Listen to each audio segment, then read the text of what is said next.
Zalantzarik ez dago, hiriak duen sari kutxunena eta maitatuena dela Urrezko Danborra, horrela da, eta baita ere sentituena, eta honen inguruan sortzen diren bai debate, tertulia eta eztabaida guztiak horren seinale dira, ezta? Azkenean, sentimenduak sorrarazten dituela, baina sentimendu sanoak izan behar dira, eta hori dira behintzat guk urtarrilaren 20ean udalbatza areto honetara ekarriko ditugunak, umore ona, ilusioa eta jaigiro bat. Este año el tambor de oro se llama Rosa García, persona luchadora, inquieta y sobre todo generosa.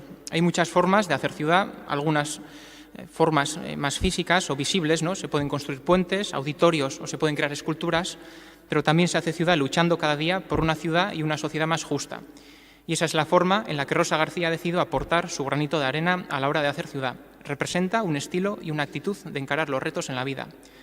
Haciendo un ejercicio de nexo de unión, podríamos decir que todas tienen un elemento, comparten un elemento, y es la defensa del patrimonio. Algunas, como Ancora, defienden o apoyan el patrimonio tangible, el construido, el arquitectónico, pero otras, como Lizarán, Eragin, Azita y Casio Aztecho, trabajan en la defensa o difundiendo otro tipo de patrimonio, es el patrimonio intangible, que si cabe tiene más valor, y son los valores como la igualdad, la integración, la solidaridad y el voluntariado. Siempre solemos decir que Donostia avanza, que evoluciona y que somos una ciudad acogedora, solidaria, o esos son nuestros objetivos. Pero si Donostia avanza es porque lo hacen también los donostiarras, personas que por encima de ideologías se caracterizan por amar y hacer prosperar la ciudad. Y estas medallas al mérito ciudadano son un ejemplo de ello, ejemplo de la ciudad que somos hoy y de la que queremos ser también mañana.